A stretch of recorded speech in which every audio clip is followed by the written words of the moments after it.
Welcome to Hacking Self-Storage. I'm your host, Dean Booty. It's 5-Minute Fridays. Well, I say 5 minutes Fridays. The last one was like 50 minutes, but this one is going to be relatively short. Today, I want to talk to you about the customer journey. And I feel like this is so important. And I'm going to ask you a question, and I can't guarantee it, but I expect the answer to be, no, I don't do that. So the question is, how many times do you pick up the phone? Do you go into another self-storage industry and you pretend another self-storage facility and pretend you are the customer? How many times do you actually do that? Because I think that is vitally important.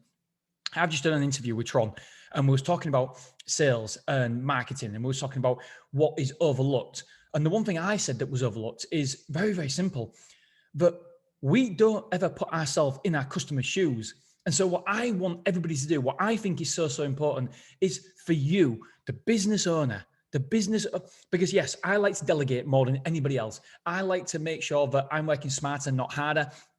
And I don't want to be doing tasks that somebody else can do.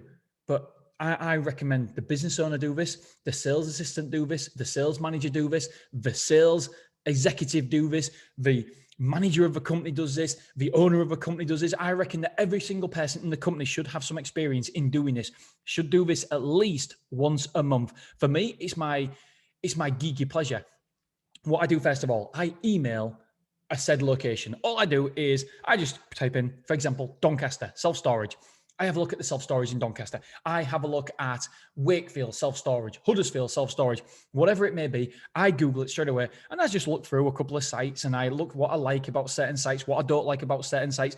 That's my first point of call, because I want to know what other people are doing in the industry. Can I improve? Is there anything that I'm missing out on? Is there any functionality of my website that's better, that they're doing better than me? So first of all, I want to see that. Then I want to send an email. I want to send an email to the said company and say, hi, just wondered if you have any storage units available. I don't want to say a specific size, because number one, that won't tell me about other units that are available. And number two, how many of your customers know the exact size? Very few. And so I want to act as though I know nothing. Stop it. Many of you are like, you don't know anything. All right, steady on. So I want to pretend I don't know anything. And I want to email them and just say, hey, just wondering if you've got any storage units available. I did this once a couple of weeks ago and they said no. I was like, whoa. Next day I got in my car and I had a look around that area. I was like, whoa, we could be self-storage agent. And the facility for me here, I must have a list of maybe 9 or 10 potential locations. And no, I am not sharing them. They are my locations. And yeah, what we're going to do as well, we're going to have a bank come on here at some point as well, because we had a fantastic meeting with a bank recently and they are willing to back somewhat the expansion program that I have. So it's very early days yet, and we don't need any funding from a bank yet. We still can open another 2 facilities without funding. We've got the money, we've got the capital. Well, I say we've got the money, we've got the borrowing facility from private investors.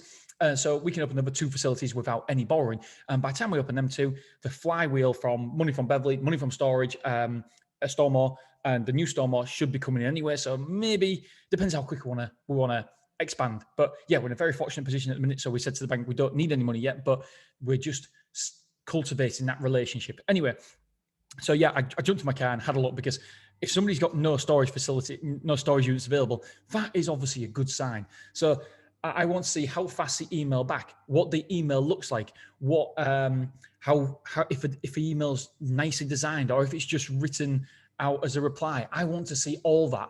And then what I want to do is I want to make a phone call. I want to make a phone call. I had an absolutely terrible phone call. I know that Jim Ross does this, and it's one of my favorite episodes that Jim Ross does.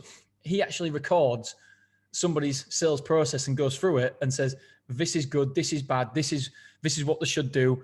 And I love that. And I'm half tempted to do that, but I don't obviously want to embarrass, because if you do it to our company, I'm sure we're not on point all the time anyway. I'm sure that there is mistakes we make, but yeah, I half want to do that and record it. And obviously I'll beep out the name of who it is, what company it is, because there's no way we want to ever go down that route. But I want to use that as educational tools for you guys, because there's so many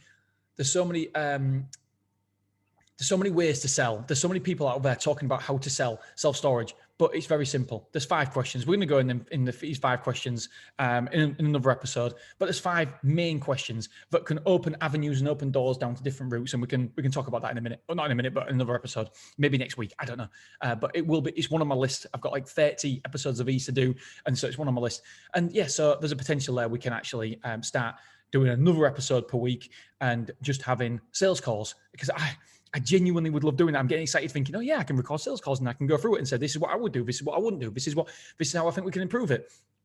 So yeah, there is that option. But going back to it, yeah, making phone calls, because they might say something that you've never heard before that opens you up, that gets you to talk about you and what you need and what you want and your desires from that storage rental.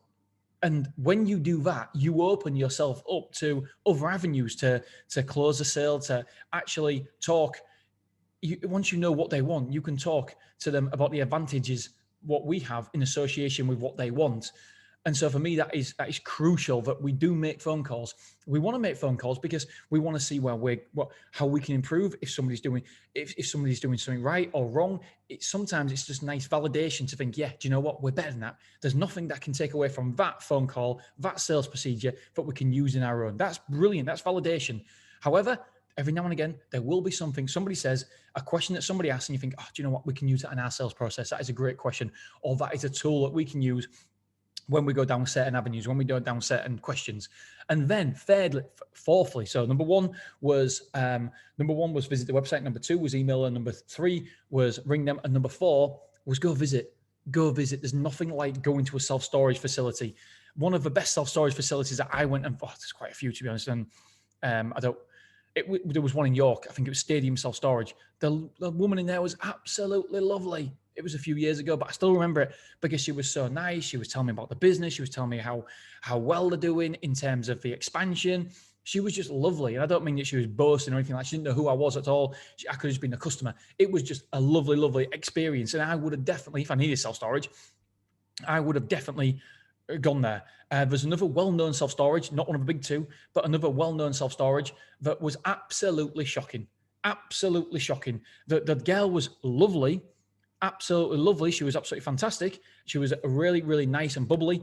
But she started telling me about how the company is trying to maximize the revenue through insurance, and she doesn't think it's fair. So therefore, I should only have the minimum amount of insurance. Here's the minimum for every size unit. You don't want to go above it because they're just making money out of you. And I was like, whoa, hold your horses. And it's not, do you know what? It's probably not her fault. It's a training that she's been given, because if I heard Angela, James, or Vanessa or Claire say that, then it's on me, because I haven't properly trained that person to understand why we do it, why we're making sure that people correctly insure their goods. What about the fires? What about the fire in Manchester? What about if that happened at our unit and people weren't correctly insured? So it's probably not her fault, although you could probably question her attitude towards the business. However, it's probably not her fault that she's doing it, because she's probably not been trained properly from above. There hasn't been the reasons why we're doing this, why we're selling that. And so I won't say the company name, obviously, but it's not Safe Store, and it's not Big Yellow. It's not one of the very, very elites, but they've got a number of self-storages. And so, I was completely shocked and surprised by it. But she was a lovely girl, and she told me some very, very great information that we implemented in our business, which was fantastic.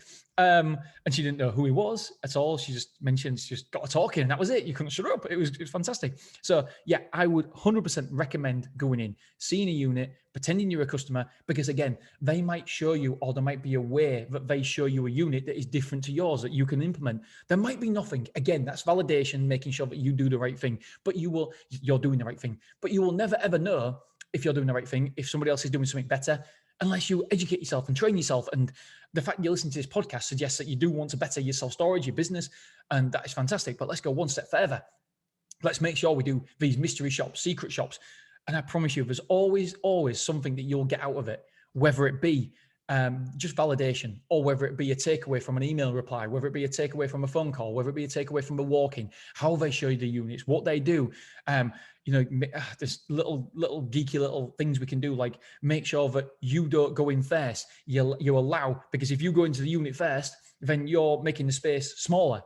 You're opening the door and you go in the unit, you're making that space smaller because you're in it. So you're closing the space off. So you always let the customer go in first, or you open the door and you move back. You bring the door up and you move back, because then it's a bigger area space rather than somebody like me sat in it, studying it, talking to them. You don't want to do that. So silly things like that you might pick up along the way from other self-storage facilities. There's all these little changes, little differences that, again, I spoke about it last week, but can make the difference between, I spoke about it Monday, I think, that can make the difference between your business being super profitable, giving you a super lifestyle, or just a bog standard lifestyle, a good lifestyle. Remember, good is the enemy of great. Just because you're good right now and storage is good, the business is good, it doesn't mean you'll be good forever. And so good, I always tell my friends, good is the enemy of great. If you're good, you'll never be great because you're satisfied with good. Good is like the sticky, gooey, muddy stuff where you walk past it and you're stuck in it. You're stuck in that mud. And that's not a good place to be. You don't want to be good. We want to be great. Your business don't want to be good. It wants to be great.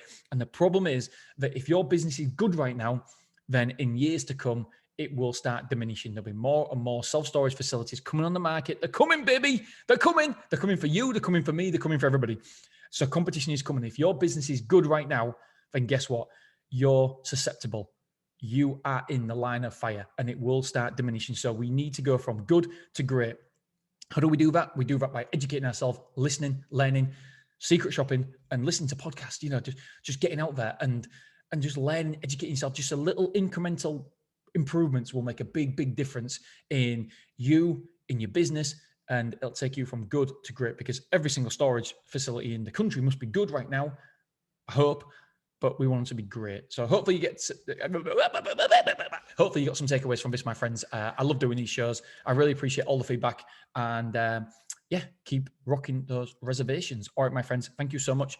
I love and I appreciate you. And one of these Friday episodes will go through my increase.